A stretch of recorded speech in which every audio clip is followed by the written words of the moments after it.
I want to shout and talk to the world and let them know what's going on there. If I can help someone, if I can help the people who are still there, I want to. I feel like it's my calling to do so. Very long time before they speak out, if ever they speak out. We may never know the extent of the sexual violence because these women were silenced.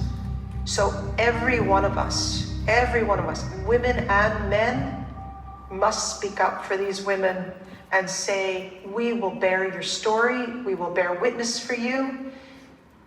You will not be forgotten, and what happened to you will be told.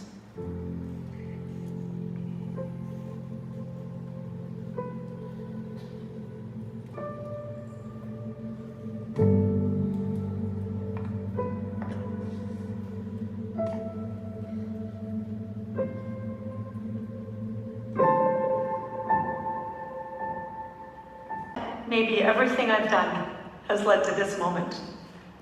Why? Why do you feel that way?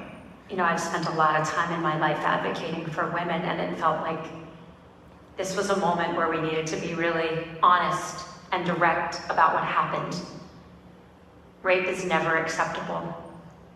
And in this moment, since October 7th, I felt like we were sliding back to a place where we would start accepting the unacceptable. And I can't let that happen. Can you tell me what resonates the most from everything you've heard? You just hear the story after story after story. People who have not met each other telling us the same things over and over. And I have to believe that we will tell these stories and give these amazing witnesses the chance for people to hear from them and their words in this film. What happened? Anyone who watches this film can bear witness. And we can take that, pain and take that trauma and turn it into hope, turn it into commitment, turn it into conviction that we are not going to let this happen again.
know how hard it's been to watch this film. And I hope all of you are not leaving right now, because we are having a panel of people that have a lot to say about what you've just seen and the impact on this community, on the entire world, on Israel, and on Gaza, the Muslim world, and everyone, and most important, all women. With me now is an eyewitness. You saw him in the film. He's somebody who's been working for Zaka for many years. And he was the first responder to these brutalities. We asked him to come here tonight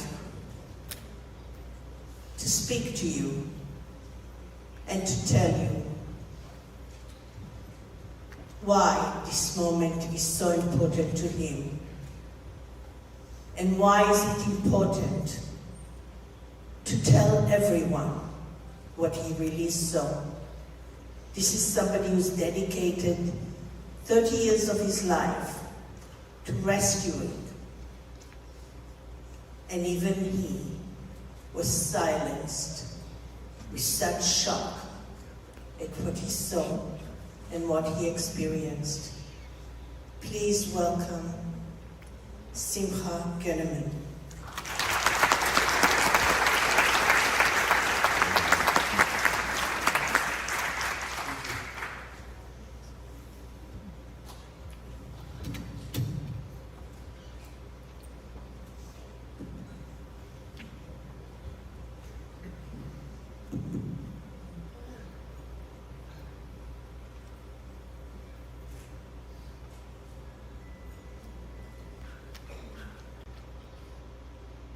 We saw this evening are little drops what we dealt with, hundreds of bodies.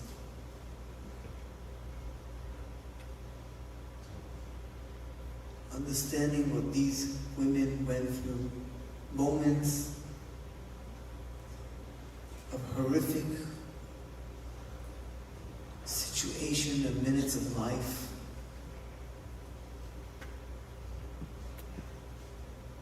32 years of volunteering Zaka International, going around the world, rescuing people in hard situations after earthquakes, tsunami, 9/11, terror attacks around the world, Bombay and different, facing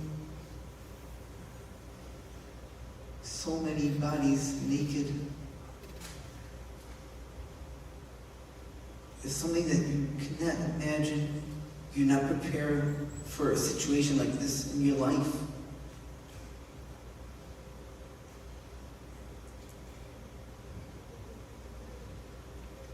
Dealing with the situation, seeing what they went through, working with my own hands, living the moments of their last seconds.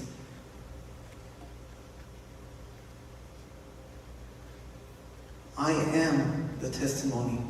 I am the alive testimony standing before you, before the world, speaking for them.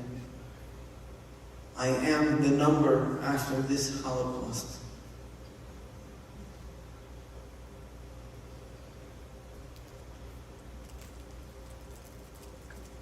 The purpose of this movie is not facing only tragedy that happened in Israel, but understanding what humanity is.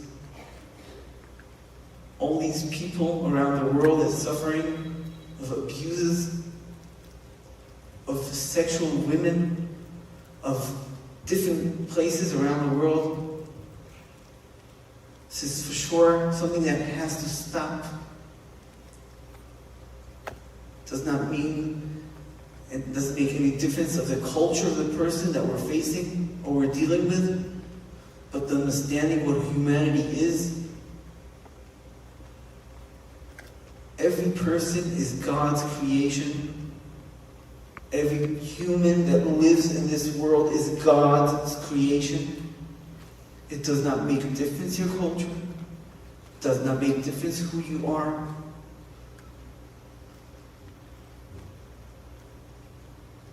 But as we stand here, we have to make sure that it never happens again. We have to shout. We have to scream. We have to do whatever is possible that it should never happen, ever, around the world. We have to understand that humanity is number one of life, of caring one for each other.